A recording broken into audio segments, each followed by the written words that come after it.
When Brendan Wegner left Wisconsin for the Bakken oil fields, his parents had no idea North Dakota was the deadliest place to work in America. I was happy for him. I didn't know oil rigs were dangerous. Brendan was hired to work for a small oil service company. And the guy told him, put your time in here, in a year and a half, you'll be up over $100,000 a year. For a 21-year-old kid, that's pretty exciting. Brendan got the job because he worked as an electrical lineman and was good with heights. Have you ever seen a workover rig? There's stacks of pipes in there. His job would be to stand up there and uncouple them or couple them together.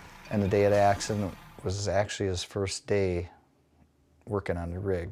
A blowout. Oil shot 50 feet in the air. Brendan was trapped. The well's operator had injected salt water to make the well safe to work on. Even so, the well exploded. Yeah, that looks like the rig site to me. Jeopardizing Stanfill was working on a nearby rig and rushed over. And I go out there and ask him where everybody's at and how many are there, and he just says, "Dirt man's dead, the dirt man's dead." That's when I looked up and I saw what I've later found out is Brendan burning in the dirt. Within hours, the rig was a twisted hulk of smoking steel, pinning Brendan's body under the collapsed wreck. One other worker died. Another lost his legs and later committed suicide. It was the deadliest accident in the Bakken in the last decade. OSHA, the Occupational Safety and Health Administration, launched an investigation that mainly focused on the missing safety equipment. Eric Brooks is the director of OSHA's Bismarck area office. And this particular instance, you had an employee that was up on the mast, and so now you have a fire and explosion. And he doesn't have anywhere to go because your emergency egress line wasn't installed. So his only avenue would have either been to jump or try to climb down into the flames. Who's to blame for this accident? First and foremost, we talk about what we call the exposing employer. You know, I work for you, that relationship. And that's where the major accountability holds, is with that exposing employer. The problem is the exposing employer and the operator of the well are separate companies, which shields energy producers from accountability. There are many layers of contractors in the oil fields. In this case, Brendan was hired by Carlson Well Service, who in turn was working for Oasis Petroleum North America. They're part of Oasis Petroleum, based in Houston. A key way energy companies like Oasis further insulate themselves is to hire what are known as company men. They're site supervisors, but they're mostly independent contractors outside of OSHA's purview. Company men are essentially the representatives of the oil companies themselves, but ultimately they're the ones that are in charge on the sites. How do you spell it, Lauren? A sheriff's deputy interviewed Oasis's company man, Lauren Baltrush, hours after the accident. And what's your role on the workover rig then? Kind of supervising. Supervising, but the men do the majority of the work? Yeah. Okay. By using independent contractors to oversee their wells, energy companies like Oasis can avoid penalties when things go awry. Oasis misjudged the pressure in the well, the root cause of the accident, says the lawyer for Brendan's parents, Justin Williams. All the decisions and all the information with regard to that well were made by Oasis.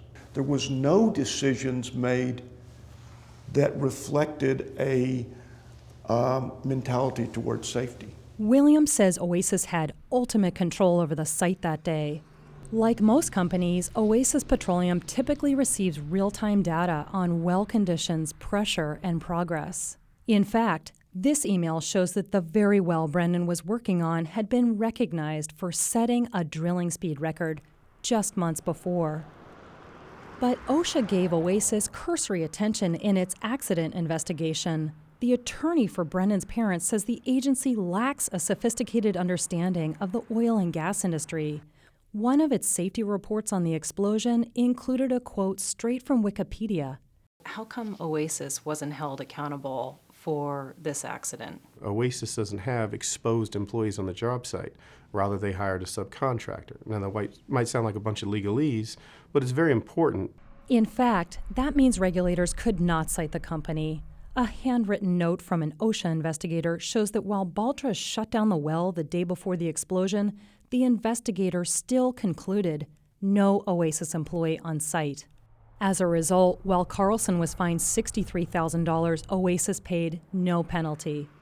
Carlson, Baltrush, and Oasis all declined to be interviewed, but Oasis said the well was safe to work on and sent us this statement. Oasis puts worker and environmental safety first. Any suggestion that Mr. Baltrush or Oasis Petroleum might have knowingly put workers in danger is patently false. The release of gas and the subsequent fire was caused by a kick, or sudden and unexpected flow of gas into the wellbore. There's another reason top energy companies are not held accountable. Attorney Paul Sanderson says oil field contracts can shield the companies even when they are responsible for accidents. If you're the person responsible for the accident that caused injury, at the end of the day, you should be the person paying those costs. This bill could save lives. Sanderson crafted an anti-indemnification bill similar to ones that passed in other oil states like Texas. But Sanderson says he was outgunned by the oil lobby. And by killing this bill, they certainly created a system where they are continued to allow to shift the responsibility for their own negligence onto other parties.